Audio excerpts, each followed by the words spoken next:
تبارك الذي نزل الفرقان على عبده ليكون للعالمين نذيرا. السلام عليكم ورحمة الله وبركاته. بسم الله والحمد لله والصلاة والسلام على رسول الله وبعد. গত ক্লাসে আমরা সিনের মাখরাজ সম্পর্কে দেখেছি বা সিন কোত্থেকে উচ্চারণ হয় সেটা দেখেছিলাম। আমরা আবার একটু রিপিট করছি। এই যে ডাব্লিউর মতো দেখতে এবং সেটার সাথে যদি একটা ল্যাজ লাগানো থাকে সেটা হচ্ছে সিন। সিন সিনের উচ্চারণের স্থানটা হচ্ছে আপনার জিহ্বার আগা সামনের নিচের দাঁতের গোড়া থেকে বা মাঝখান থেকে এই সাউন্ডটা ক্রিয়েট হয় এবং এটাতে একটা তীক্ষ্ণ বাতাস থাকে আর কি। তীক্ষ্ণ বাতাস সহ এটাকে উচ্চারণ করতে হয়। সিন সিন এই শব্দটা থাকবে সিন।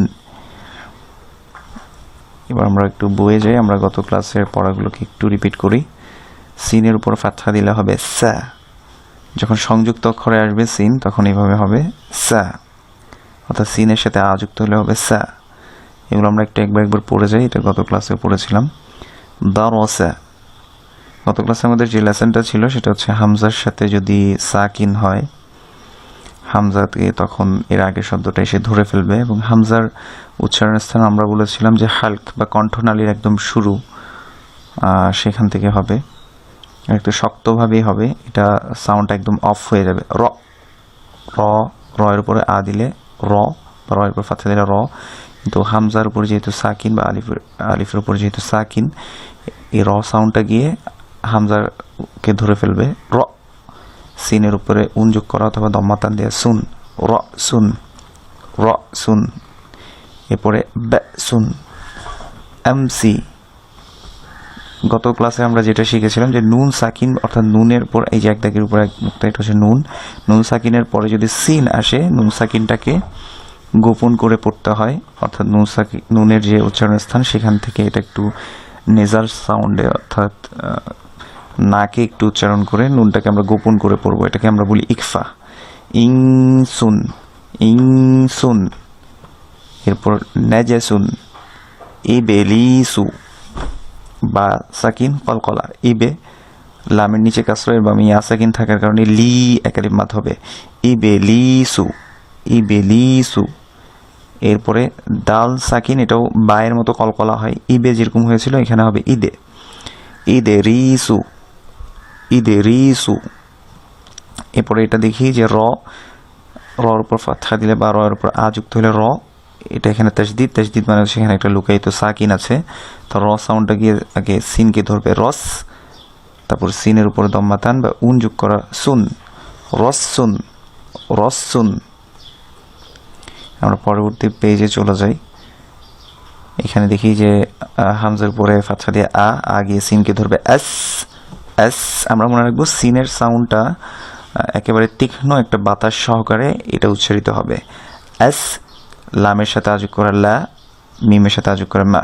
আমরা বারবার বলছি যে যেটা এইভাবে লেগে যায় সেটা হচ্ছে লাম, কারণ হামজা কখনো বা আলিফ কখনো এইভাবে লেগে যায় না, বামের শব্দের সাথে কখনো লেগে যাবে না, কিন্তু লামটা লেগে যাবে।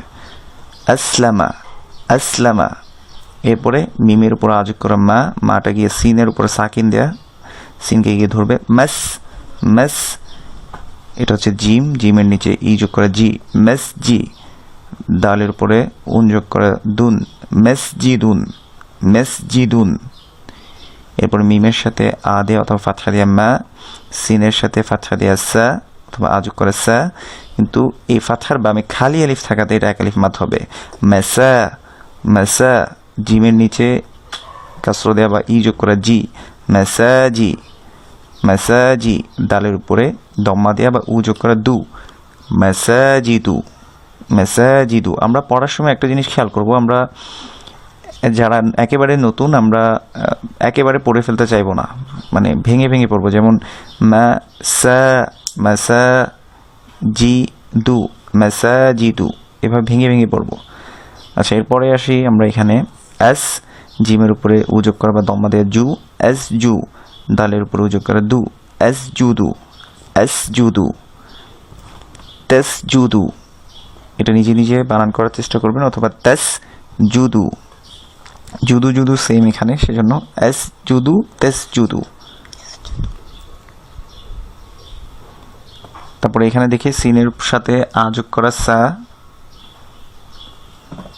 সিনের সাথে আ যোগ করা সা, আর এখানে হচ্ছে লামের সাথে এটা লাম, এটা হচ্ছে আলিফ। আমরা বলেছিলাম যে ডান সাইডেরটাতে, ডান সাইডে যেটা থাকে সেটা হচ্ছে লাম, আর এর বাম পাশে যেটা আছে এটা হচ্ছে আলিফ। লামের সাথে ফাতহা দেয়া লা, কিন্তু এই ফাতহার বামে বা আর সাথে এখানে একটা খালি আলিফ দেওয়া আছে, তাহলে লা এক আলিফ মাদ হবে। সালা, মিমের সাথে উন যোগ করা বা দম্মা টান দেয়া মুন, সালামুন, সালামুন। এরপর আমরা এখানে দেখি মিমের সাথে উযোগ করা মু, এটা যায় সিনকে ধরবে। মুস, লামের সাথে ইযোগ করা লি, মুসলি, মিমের সাথে উযোগ করা অথবা দম্মা দেয়া, তার বামে ওয়াও সাকিন আছে। আমরা বলেছিলাম দম্মার বামে যদি ওয়াও সাকিন থাকে তাহলে যে হার্ফের উপরে দম্মা আছে সেই হার্ফটাকে এক আলিফ মাদ করতে হবে, অর্থাৎ টেনে পড়তে হবে। মু, মুসলিমু, নুনের উপরে ফাতহা দিয়ে বা আযোগ করা না, মুসলিমুনা, মুসলিমুনা। এরপর আমরা এখানে আসি সিনের উপরে দম্মা দেয়া সু, এটা নুন সাকিনকে ধরবে সুন। নুন সাকিনের পরে দাল আসলে আমরা বলেছিলাম ইকফা হবে, এটা আমরা নোট করে রাখতে পারি। নুন সাকিনের পরে যদি দাল আসে তাহলে, নুন সাকিনের পরে দাল আসলে এই নুন সাকিনটাকে আমরা একটু গোপন করে, অর্থাৎ গুন্না সহকারে, অর্থাৎ নেজাল সাউন্ডে গুন্না করে একটু গোপন করে পড়বো। যেমন সুং দুসুন, সুং দুসুন, সুং দুসুন। তাহলে সিনের সাথে এখানে আমরা এই বানানটা পড়ছি না, এটা হয়তো বুঝেছেন। এরপর দেখি সিনের উপরে ফাতহা দেয়া সা, এটা হচ্ছে আলিফ, আলিফের সাথে ফাতহা দেয়া। যেমন এটা যদি লাম হতো তাহলে লেগে যেত, কিন্তু যেহেতু এটা আলিফ সেজন্য এটা পাশে বাম পাশের হারফের সাথে লাগেনি, তাহলে এটা আলিফ বা হামজা বলতে পারি আমরা। তাহলে সা আ লা, সা আলা, সা আলা। এরপর আমরা দেখি সা না, কিন্তু এই ফাতহার বামে খালি, এটা এক দাগের উপরে যদি একটা নুক্তা থাকে এটা নুন, তাহলে সানা, কিন্তু এই ফাতহার বামে খালি আলিফ থাকাতে এটা এক আলিফ মাদ হবে। সানা, সানা। এক দাগের নিচে একটা নুক্তা থাকতে বা, বায়ের নিচে ইযোগ করা বি, সানা বি, লামের সাথে আযোগ করে লা, সানা বিলা, সানা বিলা। এরপরে আমরা এখানে দেখি যে হামজার সাথে উ যোগ করা উ, উটা গিয়ে এখানে সিনের উপরে তাসদিদ দিয়ে মনে হচ্ছে একটা এখানে সাকিন একটা লুকায়িত আছে। উস, উস, তারপর সিনের নিচে কাসর সি, উসসি, উসসি।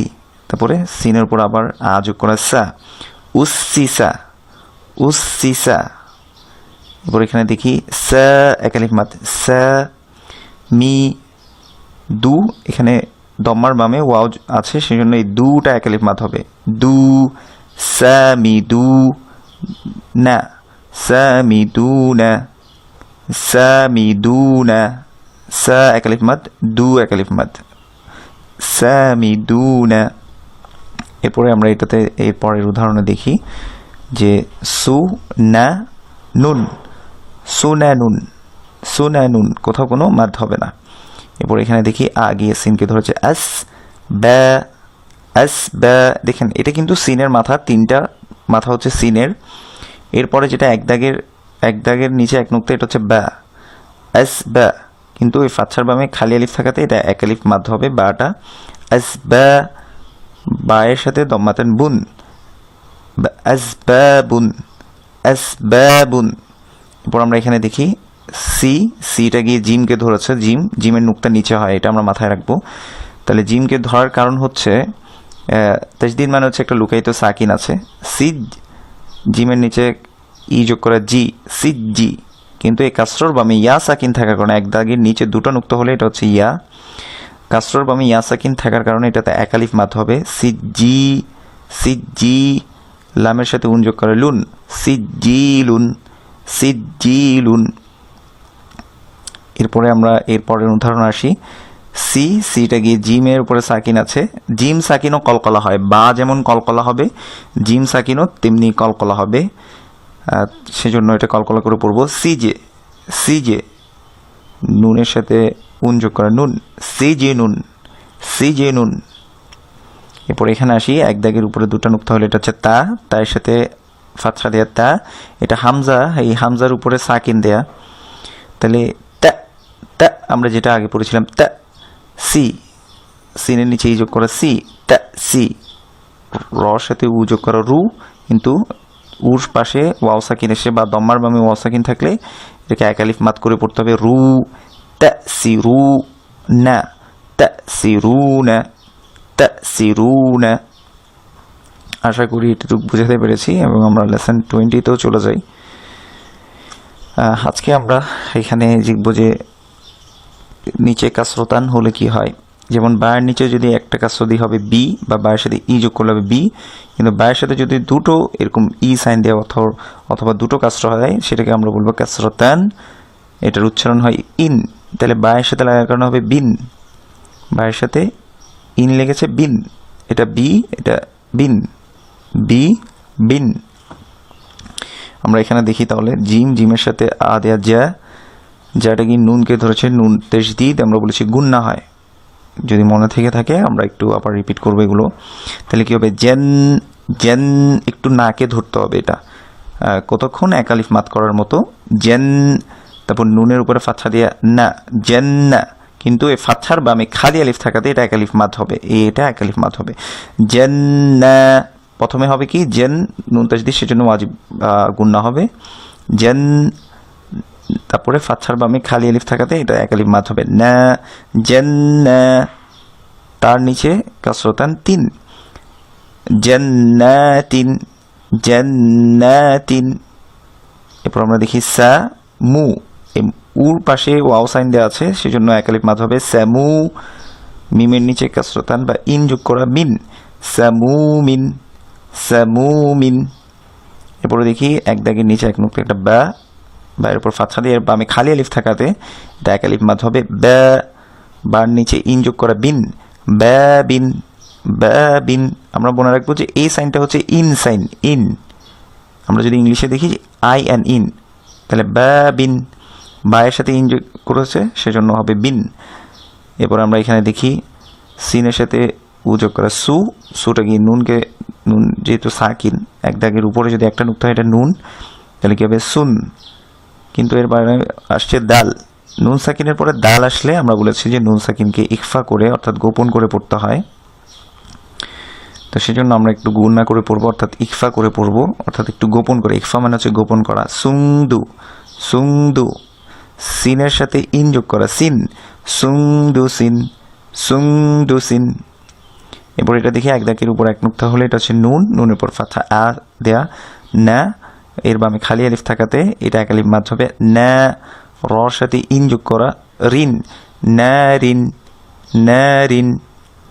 এরপর আমরা এটা দেখি সি, সিটা গিয়ে জিম তাসদীদ মানে হচ্ছে এখানে একটা সাকিন আছে, এই সাকিন অর্থাৎ সি গিয়ে জিমকে ধরবে সিজ, জিমের নিচে কাসর জি, কিন্তু কাসর বামে ইয়া সাকিন থাকাতে এক দাগের নিচে দু নুক্তা হলে এটা হচ্ছে ইয়া, কাসর বামে ইয়া সাকিন হলে এটা এক আলিফ মাদ হবে। তাহলে কি হবে সিজি, সিজি। লামের নিচে ইন যোগ করা লিন, সিজিলিন, সিজিলিন। আশা করি বুঝাতে পেরেছি। আমরা ইনশাআল্লাহ আগামী ক্লাসে লেসন নাম্বার 21 শুরু করব।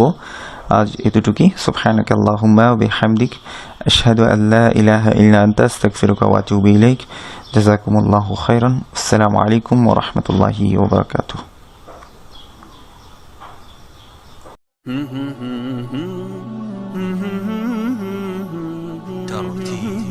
ترتيل